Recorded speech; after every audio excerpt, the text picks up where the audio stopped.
Boom. And now we're on. All right. So can I have a volunteer who is ready or willing, or both, really, I suppose, to read our first passage?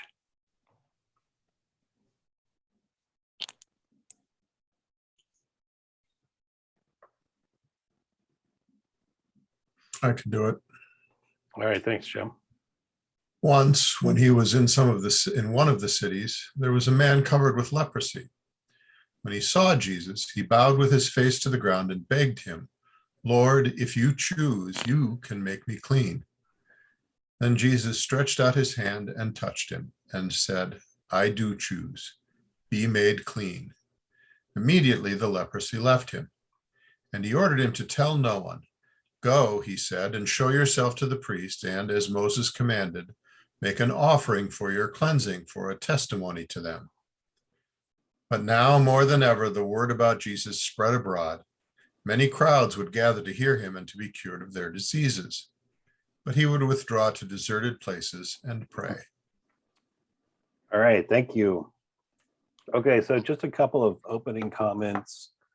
Just to remind us kind of where we are. We're in a section of the Gospel of Luke that's typically called the Galilee Ministry. So this is a period or a kind of a space in the story from about chapter 4 up to about chapter 9, in which Jesus is mostly moving around, sort of in a territory, either in Galilee or, maybe just over the border or something like that. But it's demarcated from in chapter 9, basically, when Jesus begins to travel towards Jerusalem. And that's the longest section. The travel narrative is the longest section in the Gospel of Luke in terms of the way that scholars and others think about organizing the story. What we did last time we got together in this section is we spent some time on one of the most important scenes in the early period with Jesus, and it's called the inauguration of his ministry, essentially, right? Where he goes to Nazareth, he takes up a scroll, he reads the scroll.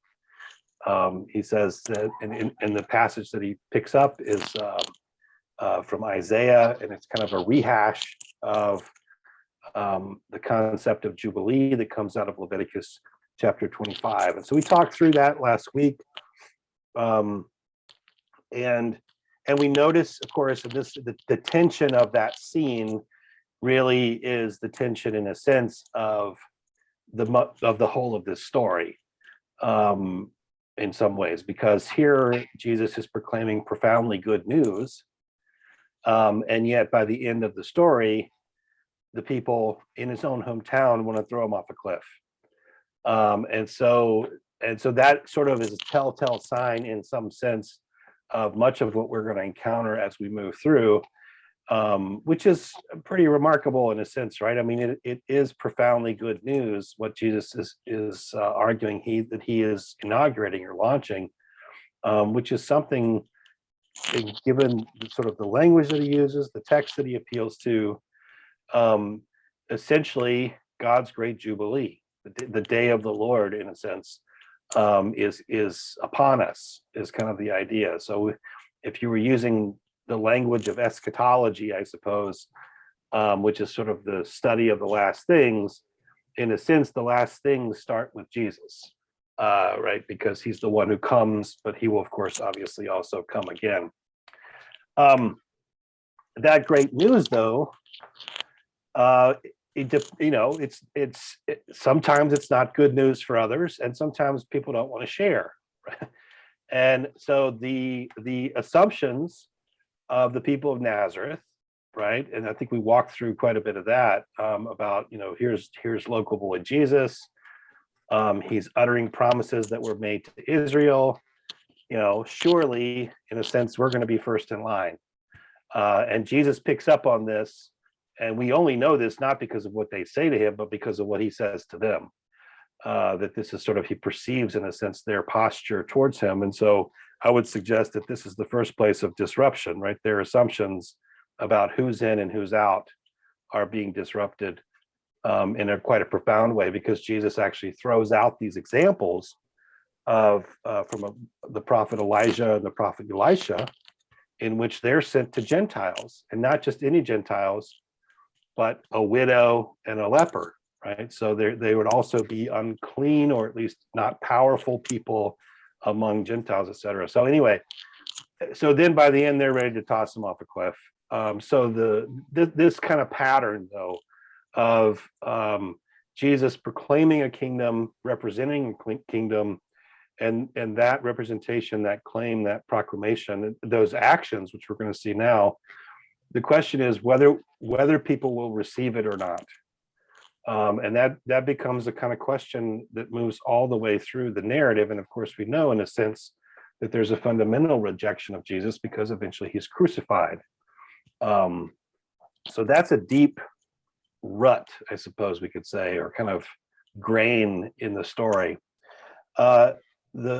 What happens after that scene, after chapter 4, we've skipped over a few verses, but basically all the stuff that Jesus said that he was about, right? Proclaiming good news to the poor, release to the captives, sight to the blind, etc. All those things that he says there, we now have a series of vignettes of him doing those things, right? So we have a series of stories in which Jesus is basically shown to be doing what he said he was about.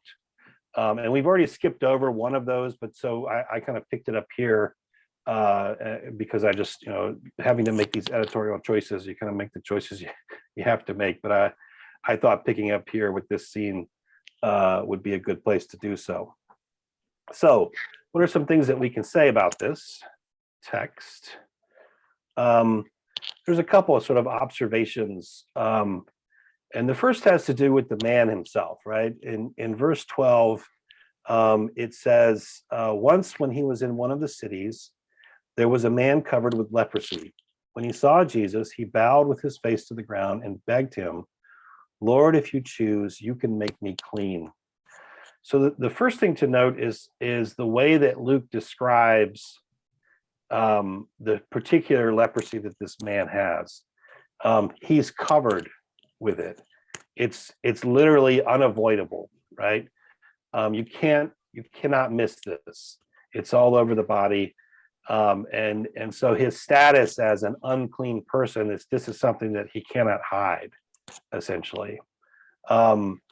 If we look into sort of like kind of expanding and giving us a sense of these, a lot of these miracles actually have a really profound social component alongside of the kind of sort of miraculous physical element that happens.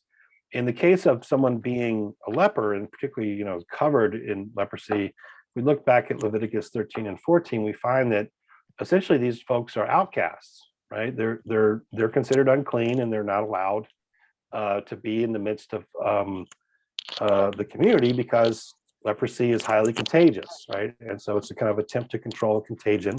So there's certainly a good, kind of a good rationale, I suppose, behind that. But this guy, and obviously he's also begging, right? So we get this sense of, right, if he's an outcast, he's not necessarily going to have access to work. The only way he's really going to be able to survive is as a beggar.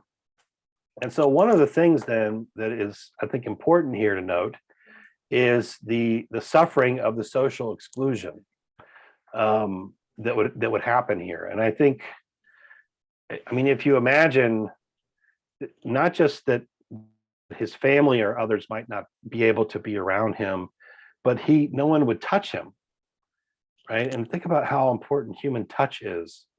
I know as we went through COVID, right?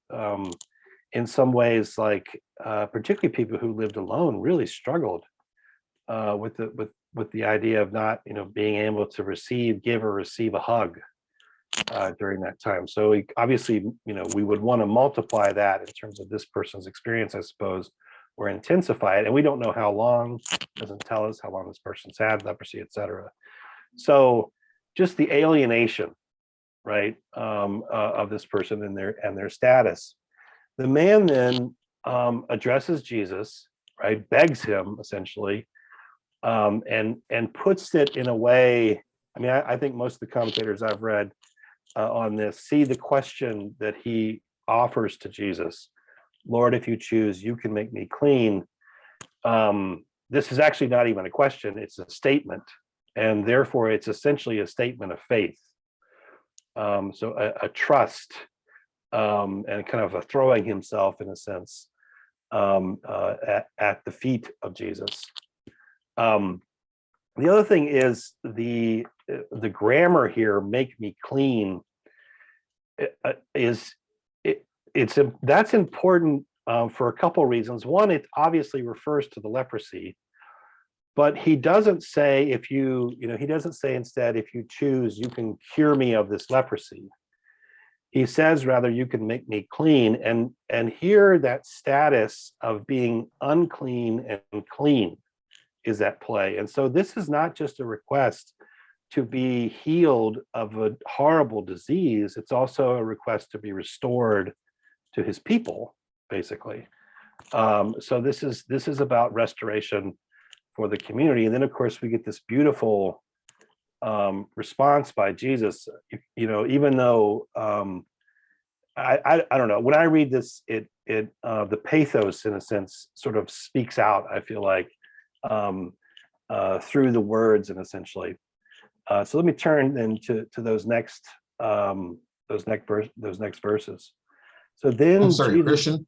yeah, I'm sorry. What do you mean by the pathos? I don't. the emotion, the sense of compassion. Okay. The pathos, the emotion in a certain kind of way. The way that Jesus addresses this man, and the fact, and I'm going to make a point of this in just a moment, the fact that Jesus touches him. Right, so I just made this whole kind of point, right, that this man is the ostracism, the being set aside. He's obviously probably can't work, so he's having to beg, and then just the basic human need of contact would have really been very, very hard to come by unless he was touched by, I suppose, another leper. The fact then, I have a question. Yeah, He addresses him as Lord, not rabbi or teacher. So Lord, if it's Old Testament, they're talking about the Lord. So this man, did he address him as something more than a teacher? in this, I didn't. So there's a couple of issues with this term kurios. So kurios is the Greek term, and it's a term that is often used also in the Old Testament, in the Greek version of the Old Testament, as a transliteration for Yahweh, right? So Lord. But I didn't really look at kind of all the refinements, because Lord can also mean something like an honorific, right? So an honorific title. Now, there are other places in the story where I think it's clear that it's not an honorific, like for instance, when Mary goes and encounters Elizabeth, and Elizabeth says, basically she confesses, why is the mother of my Lord come here? And it that to me feels almost like an actual affirmation of divine status, that the child to be born here is going to be the child of the Son of the Most High, or it's going to be the Son of the Most High, etc. Here, it may be that, or it may not be that. And so that's one of the reasons why I didn't pause on it, just because I didn't have a chance to really look in the background for that. But I do think if it is that, it makes it even stronger argument that this is a statement of faith, right? So he's like, Lord, if you choose, you can make me clean. Well, I think also because he's going to doing the high priest function of making him clean. Wait, say that. What do you mean by that, Charles? Well, because you have to go to the high priest, who then says, you have to show yourself to the high priest, who then certifies that you are clean. This man is saying that Jesus can make him clean. That's right. He's being the high priest. That's right. And this very interestingly, it sets up a series and like multiple scenes as we're going to go through up into chapter 6, where there's a subtext. I'm not saying it's super text, it's more a subtext of whether or not some of what Jesus is doing threatens the temple and the sort of temple bureaucracy. And that oftentimes some of the religious authorities have an issue with Jesus because he kind of threatens the basic power structures. And so if we were to read it in the direction you're saying, you could see that this would be another example of that. Like, here is a man who, rather than going to the temple, right, throws himself at the feet of Jesus, essentially, searching for that. Now, there is another reading, and I'm going to offer that too in just a moment, about why Jesus sends him to the priest. And I'll offer that in just a moment. But I certainly think that, yeah, that would be a very interesting set of connections to make. So then in that compassion, right, in verse 13, then Jesus stretched out his hand, touched him and said, I do choose, be made clean. Immediately the leprosy left him. So, and this is interesting, by the way, there's another scene, I think it's in like chapter 16 or 17 or something, where there's 10 lepers. And Jesus doesn't necessarily touch them. He just tells them to go in faith. And this is where you have a Samaritan. So there's a second scene like this that's kind of interesting. But in this case, what's so unique about this one is that Jesus actually touches this man.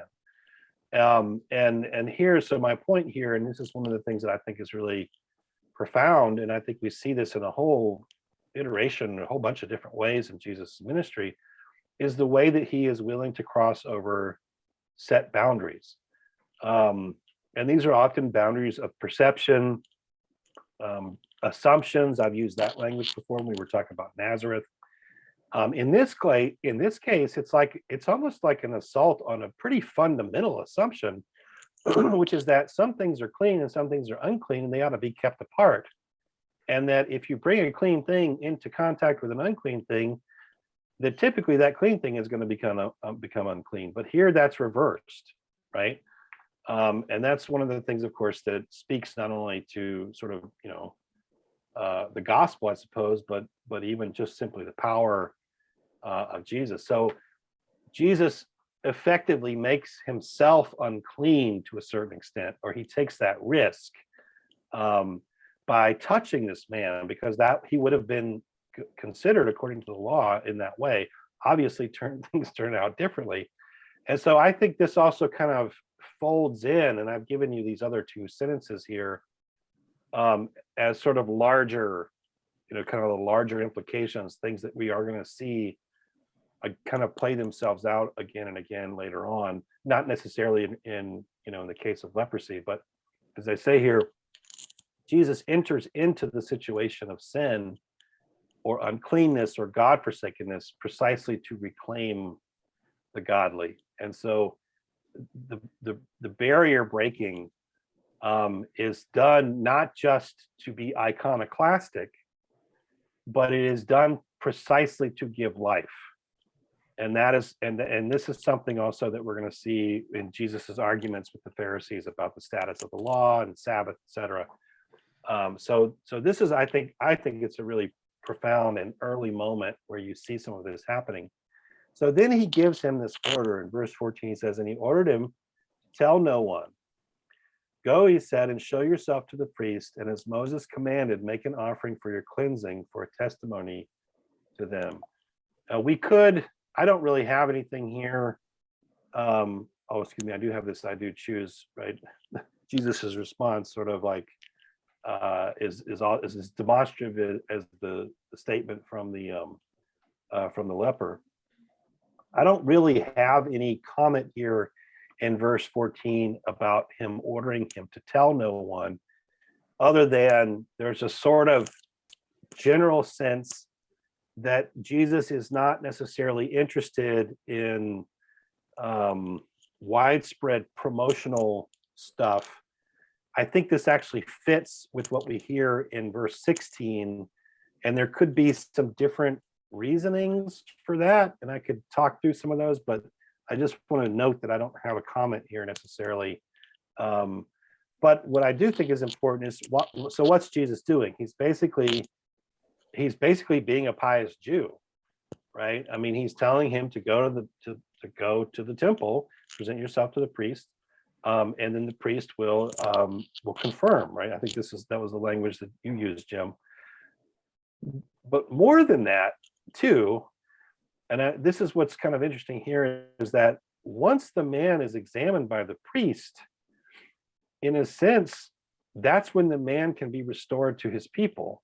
So sort of the law here is still upheld to a certain extent, and even the temple, to a certain extent is upheld. But this is that moment, right, where the actual restoration back into the community would typically kind of be understood to take place after the priest has seen and confirmed that a person has been set free or no longer has this contagious disease. Then we get verses 15 and 16, and I can't help but wonder if these kind of give us an indirect rationale or explanation for why Jesus tells him to tell no one, which actually echoes back to Nazareth to a certain extent. So it says, but now more than ever, the word about Jesus spread abroad. Many crowds would gather to hear him and to be cured of their diseases, but he would withdraw to deserted places and pray.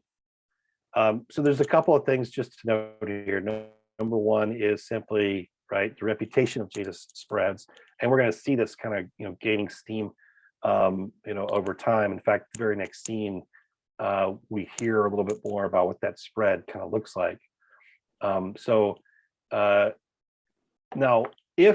this is where I kind of in a way, I think this interestingly connects back to sort of the posture that Jesus encountered in Nazareth, which was, you're a local boy, which means we have a claim on you.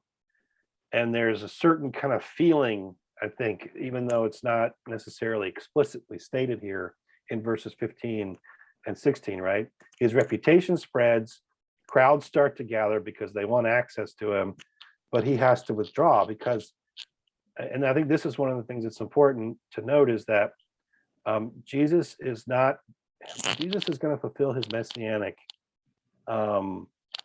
purpose, but on his terms, or rather on the terms of his Father, right? And we already saw, thinking of a kind of a basic kind of dynamic of this, we already saw in the temptation narrative, right? When he gets driven out into the wilderness, that those temptations, one reading is that each one of them connects to certain assumptions that people had about what the Messiah would look like or be like, right? And so he resists all of those. And there's actually, it's very interesting because in the Gospel of John, this theme is even more sort of out there. So we get this notion that he's basically, this is kind of in some ways what it means for him to withdraw to a solitary place to pray, right? His power and his purpose are not going to be dependent on the will of the crowd, but rather on God's will. And we've already seen, of course, that was something that was driving him, I think, in the temptation narrative. The other thing, though, that this little prayer piece sets up is that, and I mentioned before that in Luke, whenever someone prays, something big is about to happen or something new is about to take place. And I think that's the case here, right? That there's a shift that's about to start happening. And the shift, I would suggest, is that in the very next scene, we start to really get some of the more acrimonious encounters of Jesus, not just with normal people, but with the religious authorities in particular. And they're going to become, of course, the most difficult figures for him to have to deal with as we move through his ministry. Okay, let me stop just for a second and see if there's any concluding comments coming out of these early verses here. So I just have a clarification piece. So when the leper was healed, the law would require that he goes into the temple. Is that correct? And that he shows himself to the priest. Okay. That's right. Okay. For the purpose of just verifying that he has been healed, correct? Right, and that verification, in a sense, becomes sort of the moment Like, and and again, this would have been another interesting thing. I didn't have a chance to look up to see if there were certain practices or if there was, some sort of something was given to him. But that would be the moment where the priest is basically saying, okay, you can come back to the people. Right. So that's the sort of social re-entry into society in a way. Other comments or questions?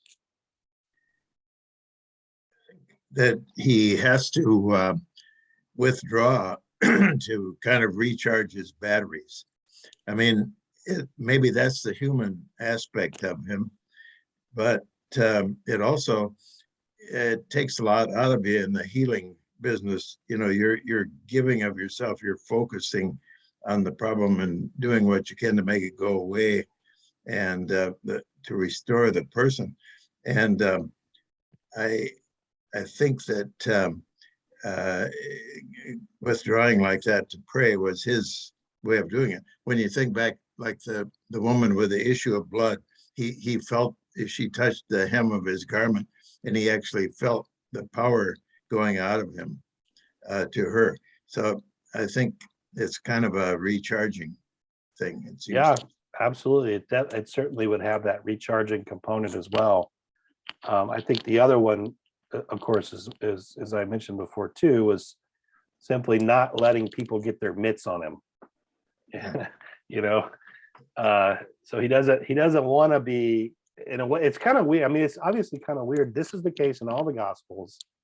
Mark is the most emphatic about Jesus trying to keep things quiet. And I tend to think the reason for that, again, is that people put their expectations on him, and he wants to keep that in some ways under control. There's this fabulous story, though, in John where his brothers come to him and they say, hey, you should go to Jerusalem and tell the people about, let people see you. And they're literally basically you need to do some self-promotion here, man. And he's like, no, I'm not going to go. I'm not going to go up to the festival. And then they go to the festival, and then it says, but later he did go. And I think the rationale there is that he's gonna do these things and fulfill God's call, but he has to do it on God's terms as opposed to the crowd's terms, right? The expectations that the crowds have. So, but this is definitely one of those little interesting things, I think, in the gospel stories in general. All right, let's move on into this next really, I think, pretty famous scene, actually. Certainly a beautiful one. And if I could have a volunteer who could read this for us. I will read it, but I'd like my husband to stand in for me. I don't know if that's allowed, but Sure. Well, is Dave there? yeah, he's here. All right, Dave. Give us that voice. What? Okay. So one day while he was teaching, Pharisees and teachers of the law were sitting nearby. They had come from every village of Galilee and Judea and from Jerusalem. And the power of the Lord was with him to heal. Just then, some men came, carrying a paralyzed man on a bed. They were trying to bring him in and lay him before Jesus. But finding no way to bring him in because of the crowd, they went up on the roof and let him down with his bed through the tiles into the middle of the crowd in front of Jesus. When Jesus saw their faith, he said, "Friend, your sins are forgiven you." Then the scribes and the Pharisees began to question, "Who is this who is speaking blasphemies? Who can forgive sins but God alone?" When Jesus perceived their questionings, he answered them, saying, "Why do you raise such questions in your hearts? Which is easier to say, 'Your sins are forgiven you,' or to say, 'Stand up and walk'? But so that you may know that the Son of Man has authority on earth to forgive sins," he said that to the one who was paralyzed. He said, "I say to you, stand up, take your bed, and go to your home." Immediately, the man stood up before them, took what he had been lying on, and went to his home, glorifying God. Amazement seized all of them, and they glorified God and were filled with awe, saying, "We have seen strange things today." That was great. Thank you. That was awesome, David. Okay, yeah. So I think there's a lot of folks who would say this is one of their favorite scenes in the gospel story because of the friendship, element that's so pronounced here. And we'll make a couple comments about that. Let's see. Just gotta look at my outline here. Okay, so as I already mentioned, we had Jesus at prayer, and in Luke, typically when there's a moment of prayer, what comes next, there's some sort of a shift in the narrative, and I think here it's fair to say that Jesus's conflicts with the religious authorities begin to heat up. And they'll heat up and they'll simmer down just a tad, and then they'll really heat up, and then eventually, obviously, they're as hot as hell, essentially, right? Because Jesus is crucified. So the scene here is kind of interesting. And there's a couple things to note. One is the way that Luke talks about what's going on here, right? So the scene opens with Jesus. And what we hear in verse 17, one day while he was teaching, Pharisees and teachers of the law were sitting nearby. They had come from every village of Galilee and Judea and from Jerusalem. So there's that, like I mentioned before, back in, what was it, I think verse 15, his reputation starts to spread, right? So all of a sudden, people are coming out of the woodwork to measure up this guy, right? And certainly that's the case here. We have these groups, right? We have the Pharisees, and the Pharisees, like, we could talk more broadly. This is basically a reform movement that starts, or at least I know it has significant Babylonian elements to it, in the sense of there being a massive Jewish community in Babylon. But it's a reform movement and an attempt to get people back to studying scripture, and in particular back to studying the Hebrew. And so they were very concerned with that. We also get a second phrase, and it's not super important here, but there do seem to be 3 or 4 categories of religious authorities, right? There's Pharisees, there's teachers of the law, there's priests, right? The chief priest. There are actually, there's 5. There's scribes, which I think might actually also be another way of doing the teachers of the law, and then of course there's the Sadducees.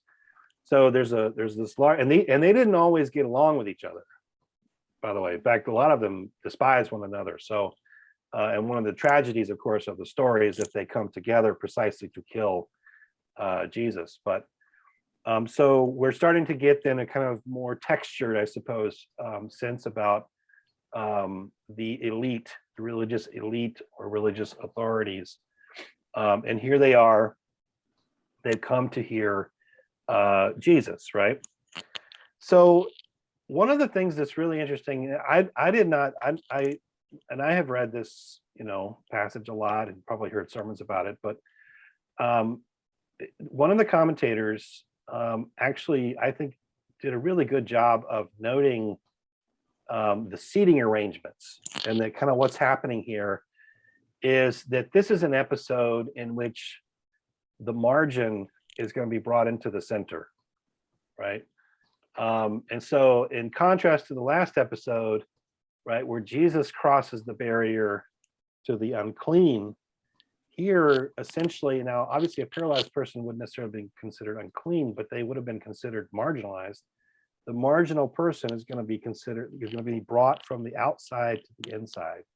And so there's a very interesting kind of contrast with what has come before. The story, right, the way that it's kind of set up, just then some men came carrying a paralyzed man on a bed. They were trying to bring him in and lay him before Jesus, But finding no way to bring him in because of the crowd, they went up on the roof and let him down with his bed through the tiles into the middle of the crowd in front of Jesus, right? So the paralytic cannot get in. And then obviously he can't get in physically because he just can't get in, but he also symbolically, in a sense, can't get access. And one of the commentators pointed out that when one thinks about this, like this crowd, and the fact that Luke describes the crowd primarily by discussing religious authorities, one has to wonder if we have a kind of typical gathering in which at the center, right, is the honored guest, and then beyond them are the other most honored guests, which would have been all the teachers, right? So, and as I say here before, the fact that the religious authorities are described as seated nearby, in a way, this gives a kind. This would have been a typical scene in a Judean, village, in a Jewish village, and probably also you could find certainly corollaries to this in the Greco-Roman world. But the idea is that the clean and the holy, or the people that really matter, you might say, they're seated closer to the center, and we know that this was going on, not just in sort of typical, I suppose, synagogue kind of practice, but especially banquet kinds of practices. And this is something that wasn't just Jewish; it was also Greco-Roman. So, in a way, like the whole scene sets up this kind of tension of Jesus in the middle with power to heal, a crushing crowd, many of whom would be, essentially the elite, very close, right, sitting nearby to Jesus. And here's someone who actually needs access to Jesus but can't get it, right? So that's kind of the sort of the vision that we have here. And then we just get these intrepid friends, these they just love this guy so much that they're not going to take no for an answer. And it really is like, I just, as I say here, this little phrase, their friendship sets their imaginations loose, right? And they basically refuse to abandon the man, and they find another way, like the gospel, in a sense, like there's a way, like this will preach that the gospel always finds a way, and that's something, in a way, right here, right? They climb up on the roof, remove the tiles, and lower the man down, and now all of a sudden, the person on the margin is now in the middle, right in front of Jesus. And so rather than going through the normal channels, right, and think about, you could kind of expand this, and we've already saw that even with the last episode with the leper, rather than going through the normal channels of going to the temple first to try to find healing or something of that nature, I suppose, we turn to Jesus, right? We go through a different tack, I suppose we could say. Then we get, of course, a response to this. I shouldn't say that. We get the last, really the kind of fulcrum verse, which is there in verse 20. When he saw their faith, he said, "Friend, your sins are forgiven you." All right. So just this beautiful, and again, another kind of one of those spaces and places where there's this emotional character to the scene. So Jesus greets not just the action of the paralyzed man, but the actions of the friends, right? Because it says when he saw their faith, right, that all of them, in a way, believed for this man, and which is actually a pretty powerful notion, one that Martin Luther liked to put an emphasis on, and that is that sometimes we all struggle to believe, but others can believe on our behalf for a little while. That was kind of his argument of why you go to church. You go to church because others can bear you along, and then other times you go to church so you can help bear others along, that kind of thing. So anyway, one of the things that's kind of interesting here too in this verse is that the phrase here is in the perfect passive, so that the grammatical phrase. And what that means is that Jesus is not necessarily declaring that this man's sins are forgiven. He's simply saying that God has actually already forgiven his sins. which in and of itself is also going to be a problem, would be a problem from the Pharisees' perspective. So the man's sins have already been forgiven by God. It's almost like Jesus sees this man, sees the faith of these people in him, and says, son, your sins have been forgiven. So that's kind of grammatically an element there that's going on.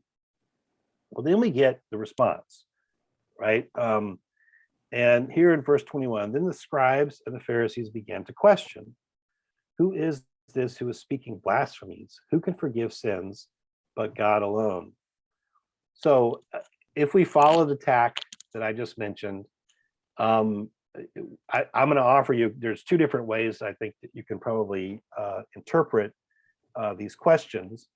One is that they're accusing Jesus of declaring the forgiveness of sins in that moment. The problem is that, again, as I said, grammatically, that's not exactly what he's doing. He's simply confirming a truth that God has done on behalf of this man. But that's also, of course, problematic, right? So it's still, right, as I say here, they're accusing him of knowing what God has done on behalf of this man. So as I mentioned here, it's more likely the latter because of the grammar, but they have effectively taken offense and accused him of trespassing on something that only God can know. And obviously, we're going to work our way through a lot of those kind of moments in the story with Jesus because of who he is. So turning then so they have this response. So now Jesus has a response for them. So starting in verse 22, when Jesus perceived their questionings, he answered them, why do you raise such questions in your hearts? Which is easier to say, your sins are forgiven you, or to say, stand up and walk? But so that you may know that the Son of Man has authority on earth to forgive sins, he said to the one who was paralyzed, I say, stand up and go to your home. Immediately he stood up before them, took what he had been lying on, and went to his home, glorifying God. I mean, are you guys okay? Can you guys hear me? Yes. Yes. Okay, great. Yeah. My thing just said my internet connection was unstable, so I just wanted to check in. All right, so what do we do here? We Jesus obviously, this passage too also is kind of, I feel like has a kind of paradox in it. And I think it has to do with inner versus outer, right? So is it easier to heal or to forgive sins? I think it's probably easier to heal, theologically speaking, right? But a person could be lying, right? As I say here, a person could be lying and say that they've forgiven sins because no one would really know. But an act of healing, right? That's something that's very difficult to deny. I mean, people can deny it, of course, but that's very difficult to deny. So Jesus, that's why these two things, I think, kind of come up in a sense together, along with the fact that this man is obviously paralyzed. Jesus then, interestingly enough, doesn't say, so that you know I have authority on earth to forgive give sins. He says rather that the Son of Man has authority to forgive sins. So what is this term Son of Man? So this is basically, number one, this is Jesus's favorite descriptor of himself in certainly in all of the synoptic gospels. And the Son of Man is a term that comes out of Daniel, the book of Daniel, chapter 7. If you go into that chapter, you will see of Daniel's having a vision, and he sees into the heavenly throne room, and the Ancient of Days is seated on a throne, and then a figure comes in whom he describes as the Son of Man, and that figure is then given authority to do some of the things that only God should be able to do. And there's a whole collection of literature that vision produces, in a sense, that would have been backdrop, and some of these folks would have known that is the people who are sitting in Jesus' presence, or certainly people who would have been reading this, like texts like Second Enoch, Fourth Ezra, the Book of Jubilees. These are texts that we don't typically read, but they would have been significant kind of background.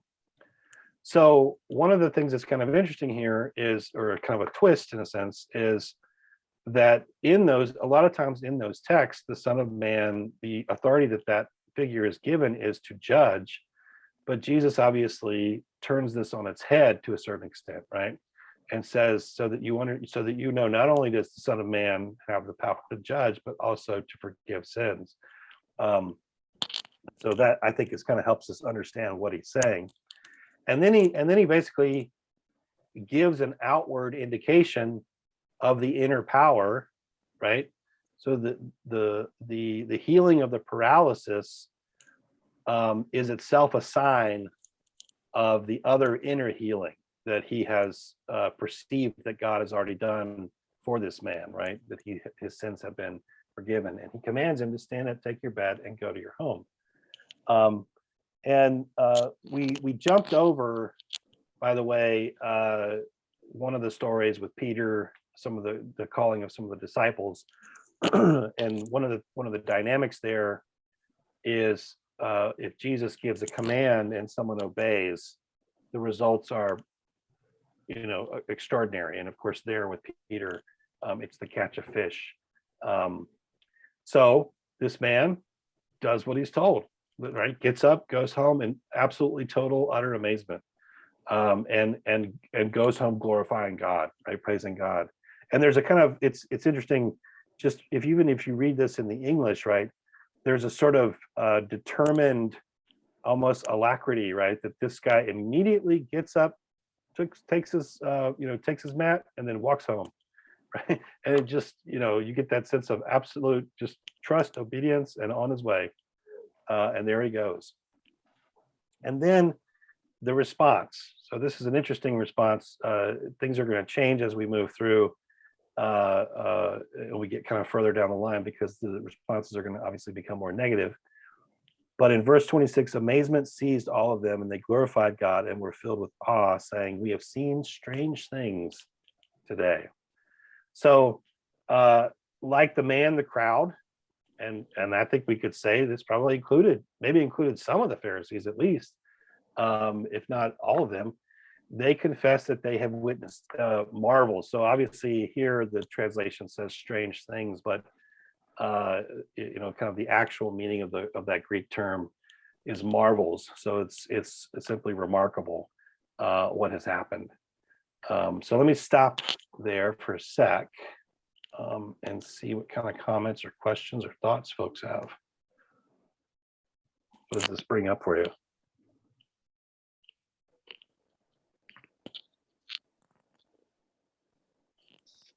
I've always been amazed and loved this because of the ludicrous nature of the scene. These friends lower him through a roof. I mean, it's kind of comical, a little bit of comical, but yet it just shows, like you said, their faith. They just knew that if they could get him before Jesus, that he would, heal their friend. But Yes. it's kind of comic. It is. It has has a feeling of that.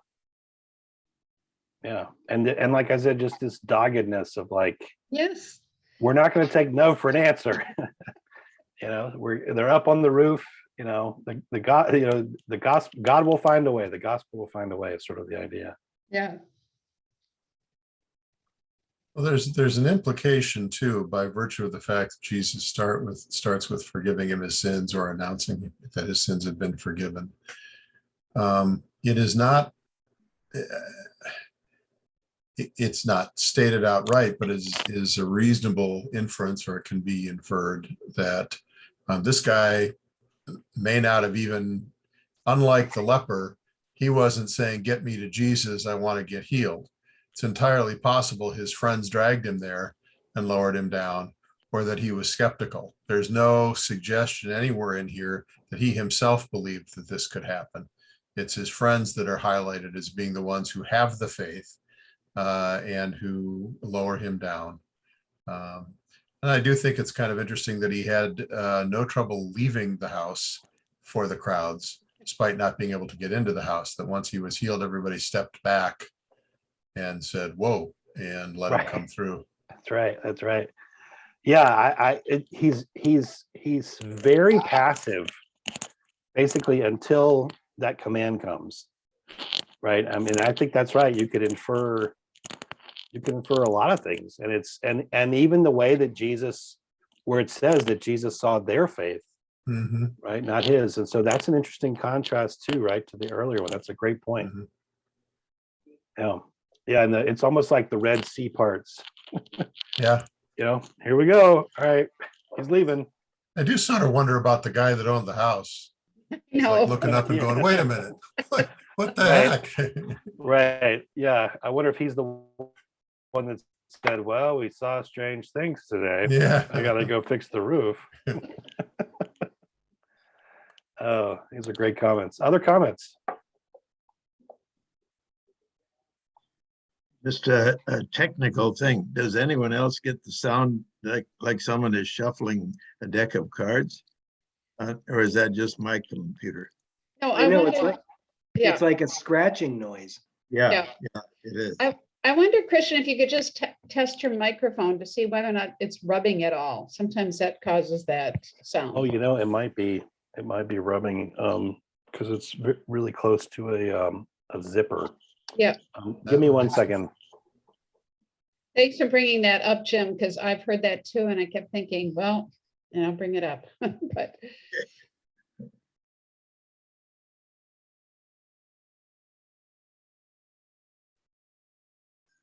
One other technical question, Linda. You'd mentioned you send out the handout. How do you get that? What do you click to get that? Just click the handout and it'll open up in your Word document. It's an attachment to the email. Yeah. The little paperclip thing? Yeah, I think so. Click on that. Should just say All right. outline. You see it? I can't, I'm just getting the verses on here now. I can't see anything else. Okay. So if it keeps doing that, then I just have a bad headset and I don't have a solution for that tonight. Actually, it's better already, Christian. Yeah, Okay. sounds okay now. I think it was hitting the little zipper. I had like a top that had like a zipper on the front. And so I just took that off. Okay, great. Yeah, sorry about that. I'm glad you mentioned that, Jim. And yeah, if there's ever any kind of technical issues, definitely tell me, because sometimes my internet works well and sometimes my internet does not work well. So, all right, let's move forward. And if I could get a volunteer who is willing to read our next set of verses.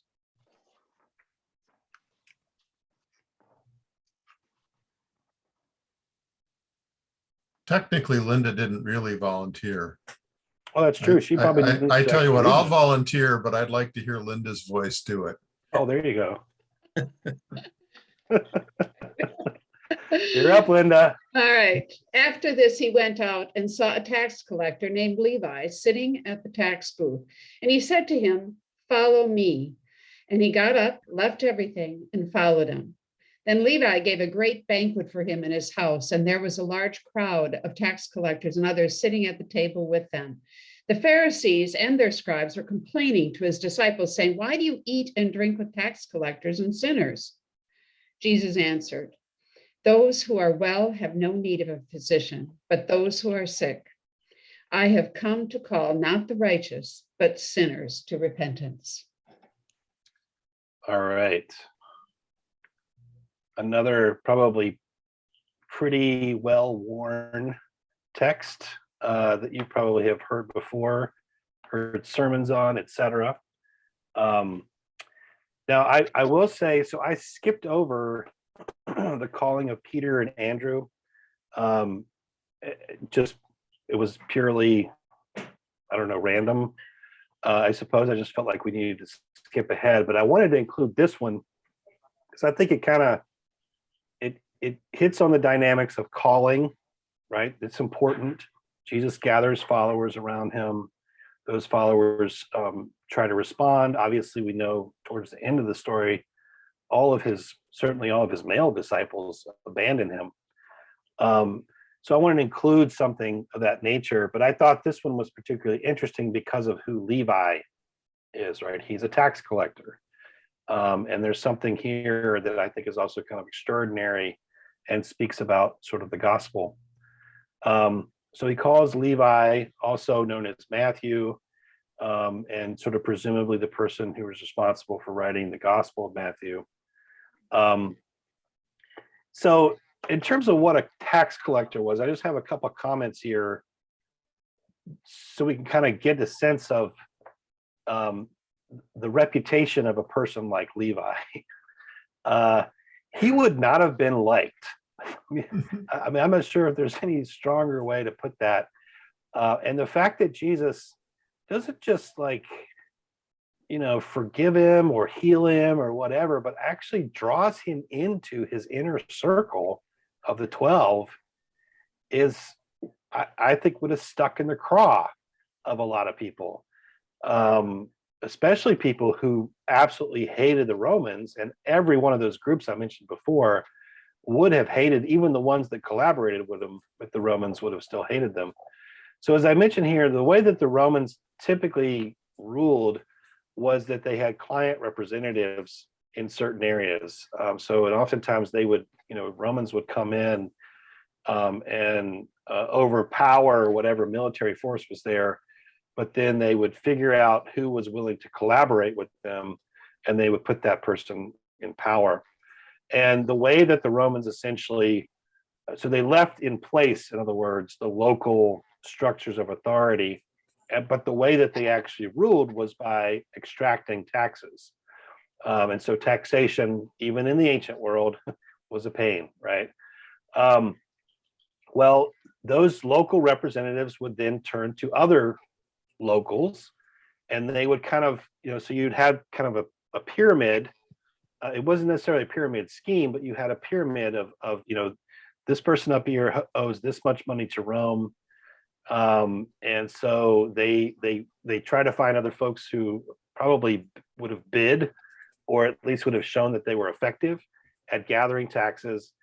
But the people who gathered taxes, all of their salaries, etc., came from overcharging locals, right? So that's how they made their money, was basically extorting people to a certain extent, right? So people never just paid the tax that Rome called for. They paid the various fees, quote unquote fees, I suppose we could say, that kept this kind of machine running effectively. And so a local person, a person like Levi, would have probably been, they would have known the community quite well, usually. And so they would have been seen as kind of a traitor, effectively. And so, the fact that Jesus then calls this person, and he called, earlier he calls Peter, and Peter describes himself as a sinner. Now he calls a tax collector, and effectively both of them, the response is what we see here in verse 28, right? And he got up, left everything, and followed him. And so that whole kind of grammatical notion, obviously it needs to be massaged, because the next thing we see is Levi throwing a party. So what do we mean by leaving everything? But I think overall it means they respond and determine that they're going to turn from one form of life to another. So it has a kind of bigger meaning than just actually leaving everything. So starting then in verse 29, which is where kind of the meat of the scene in a way is, then Levi gave a great banquet for Jesus. In his house, there was a large crowd of tax collectors and others sitting at the table with them. A large crowd of tax collectors. The Pharisees and their scribes were complaining to his disciples, saying, "Why do you eat and drink with tax collectors and sinners?" Jesus answered, "Those who are well have no need of a physician, but those who are sick. I have come to call not the righteous, but sinners to repentance." So I think, frankly, the scene kind of is pretty self-explanatory, right? Right. Here's Levi throwing a banquet. in honor, certainly in honor of Jesus. And if you think about a banquet experience in the ancient world, it was a very intimate kind of thing. And you typically only ate with people who were more than likely from your social class or not too far up or not too far down, in part because there's a lot of reclining. As I mentioned here, it had expectations about religious acceptance, political allegiances, etc. And of course, from a Jewish perspective, this would have not necessarily been the case for Gentiles, but from a Jewish perspective, if you ate with someone who was unclean, you defiled yourself. So, and tax collectors would have definitely been seen as unclean for a variety of different reasons, not least because they actually had to work with the currency of the Romans, which oftentimes had gods stamped upon them. So that would be like the kind of material condition that you can get a sense of that. So here we get a complainy response, right? Why do you eat and drink with tax collectors and sinners? And you start to hear the kind of animosity ticking up a little bit. And it's going to get, louder and louder as we move forward. And pretty much after this scene,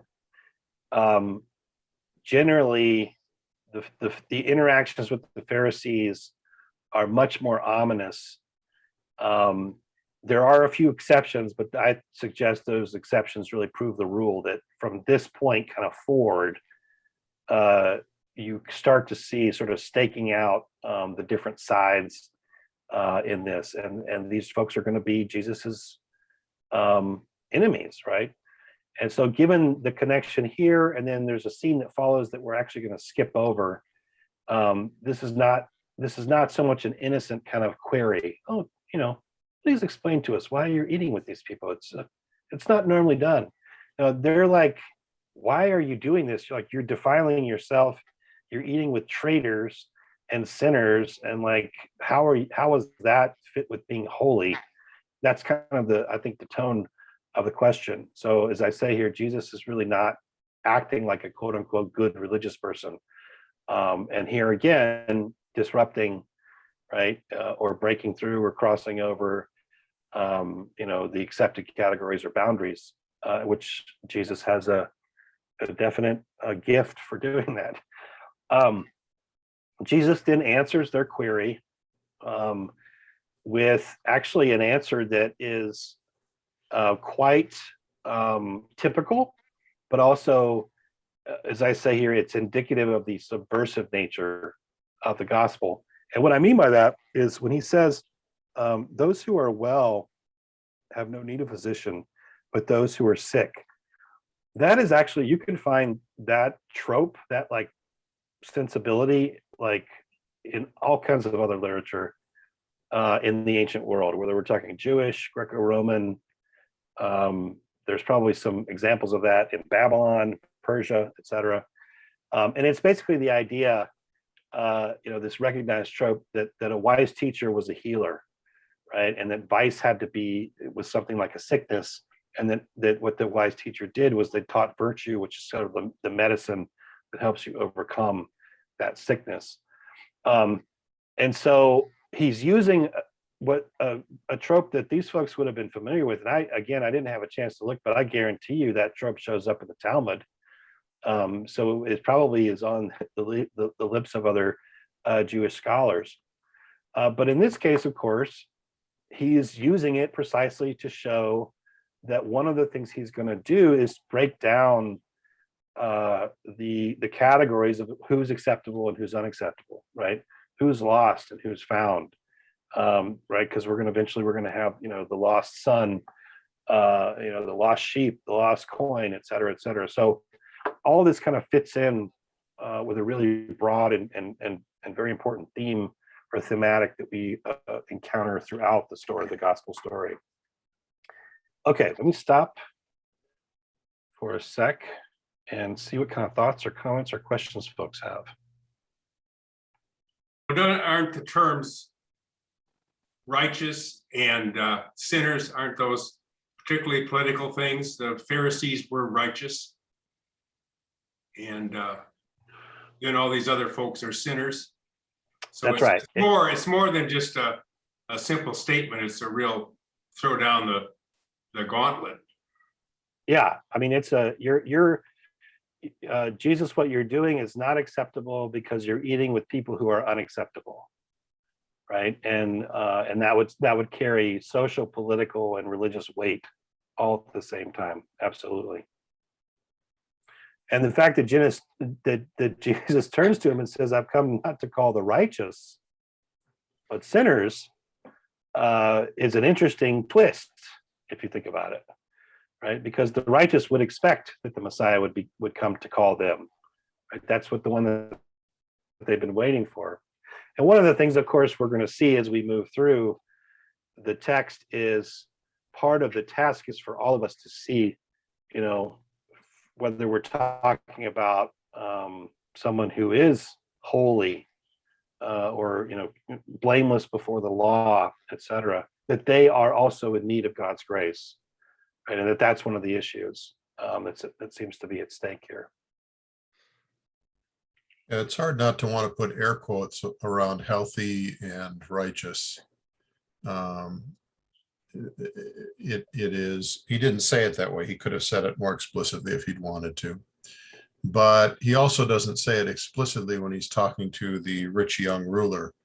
When he says to him, "If you want to be perfect, do this," which I tend to prefer to read, "If you want to be perfect, do this," which is obviously a different way of reading it. Again, it's that air quote kind of a thing.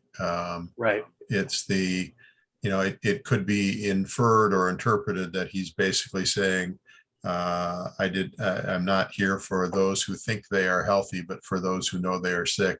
I didn't come to call those who think they are righteous, but those who know they are sinners. That's right. So That's right. That's great. Yeah, totally jive with you right there. Can I still use that term, jive? It's not outdated, is it? Not too Yes. outdated. It is Not outdated, but you not can in use this group. No, it's still groovy, Christian. All right, Dan. Wavy gravy, bro. Any other comments or questions? These are great. It's a little different with Levi being called than it was, say, with the fishermen, because Jesus had filled their boats with fish, so you could kind of see how they might be tempted. But Levi, it went the other way. He had to leave everything he had and to follow Jesus, and yet he did that. So it's kind of a more remarkable story almost. Yeah, it would be interesting to sort of, to like ponder, was Levi looking for a way out? What, like what was it? Or was it just he's astonished that a holy person comes up to him and extends an offer? It would be really interesting to kind of think, because it's very different calling scene than the others. I think that's right. And even Zacchaeus, the other tax collector, has shown some indication of interest before he is called, Right. because he runs up the tree. But here, Levi, basically, Jesus has come to him in the midst of The working day. his sin, essentially, and called him away. And to his credit, or to his salvation, he responds. But it is encouraging that Jesus comes right to in the middle. It didn't wait for him to say, "Hey, Jesus, tell me what this is about," or "Hey, could you heal me," or whatever. He just came right to him, right in the midst of doing all of the things that were the wrong things to do, and calls him away. That's right. That's right.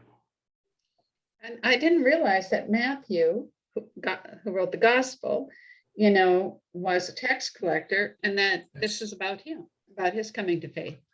Well, and I wonder too, I didn't have a chance to look this up, but if Levi indicates that he was a Levite, which would make his tax collecting doubly disgusting in a sense, right? Because he would have come from a priestly lineage. Sure. And would have fundamentally, cast that aside.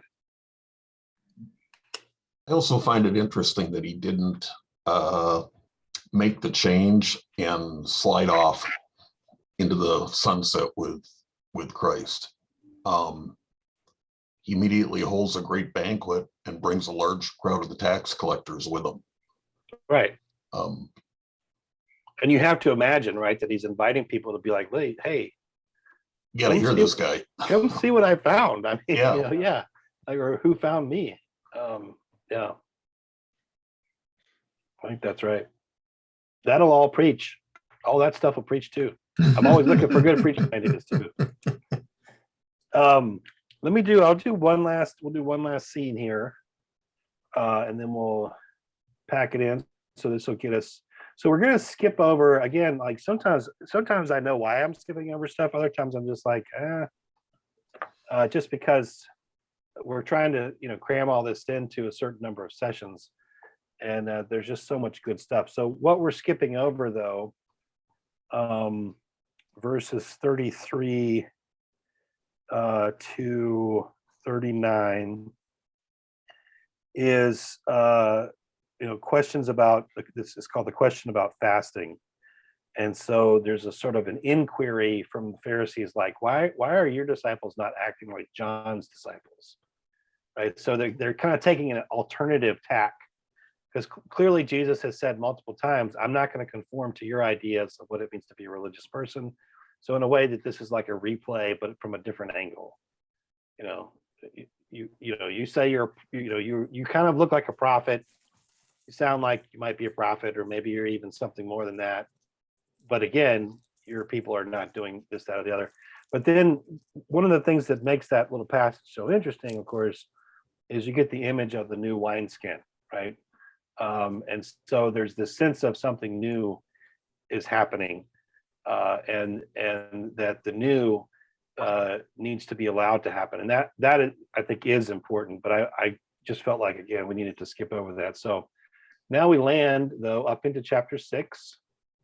And can I get a volunteer who's willing to read this last passage for us for tonight? Got it. Okay. One Sabbath, while Jesus was going through the grain fields, his disciples plucked some heads of grain, rubbed them in their hands, and ate them. But some of the Pharisees said, "Why are you doing what is not lawful on the Sabbath?" Jesus answered, "Have you not read what David did when he and his companions were hungry? He entered the house of God and took and ate the bread of the presence, which is not lawful for any but the priest to eat, and gave some to his companions. Then he said to them, the Son of Man is Lord of the Sabbath." Okay. Just to kind of give you a sense, I have sort of an opening comment here. We're not going to be able to get into the next scene, but these two scenes kind of belong together. They're tied together because they have to do essentially with the question of Sabbath and Sabbath observance. And I don't have a comment here on the screen for you, but it would be hard to.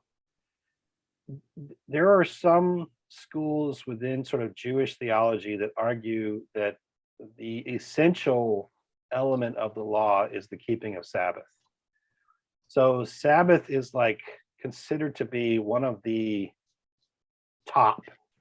And I mean, even when I've encountered that, I was surprised. I would have thought it would be circumcision, I suppose. But one of the ways that sometimes this is talked about. So this Sabbath question, and it shows up here essentially for the first time. We get another scene, and then there's going to be a few other places up into like, I think it's like chapter 15 or so, where there are conversations about Sabbath that are going on. And so this is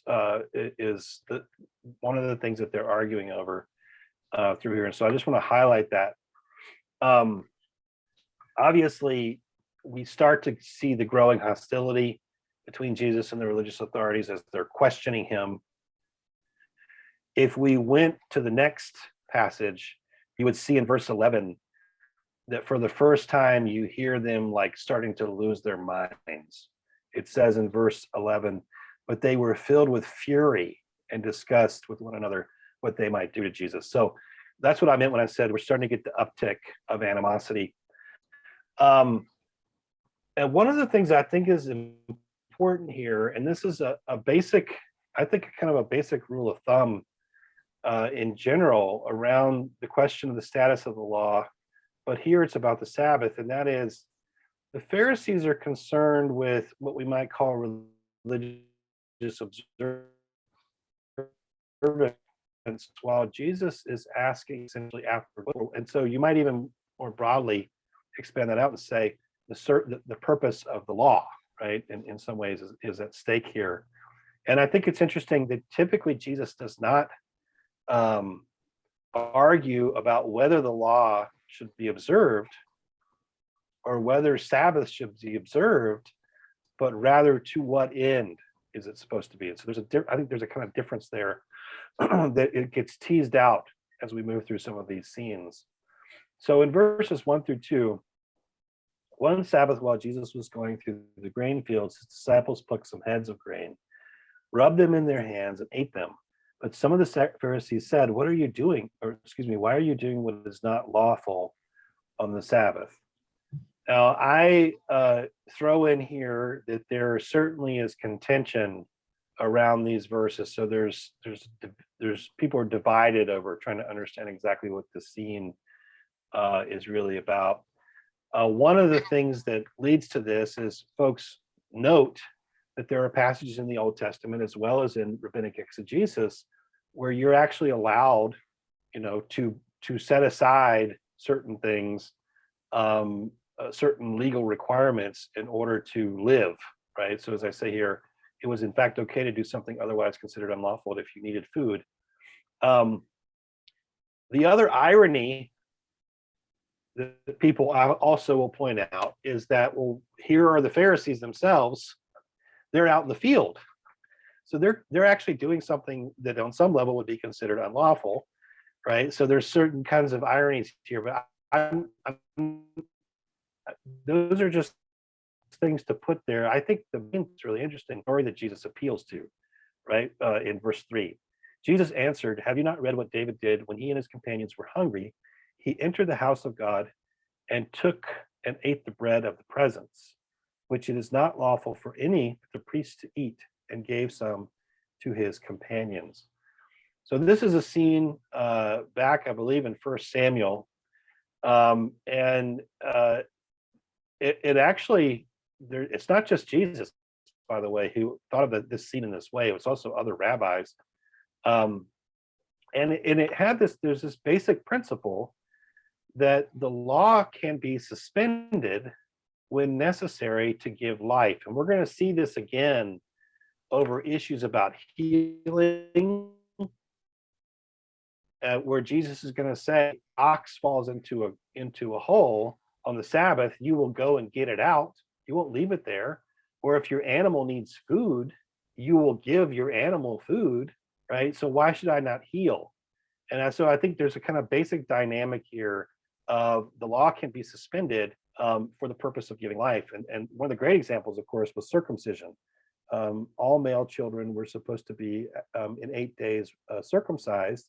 Well, sometimes people, have a child on a Saturday, or on a Friday.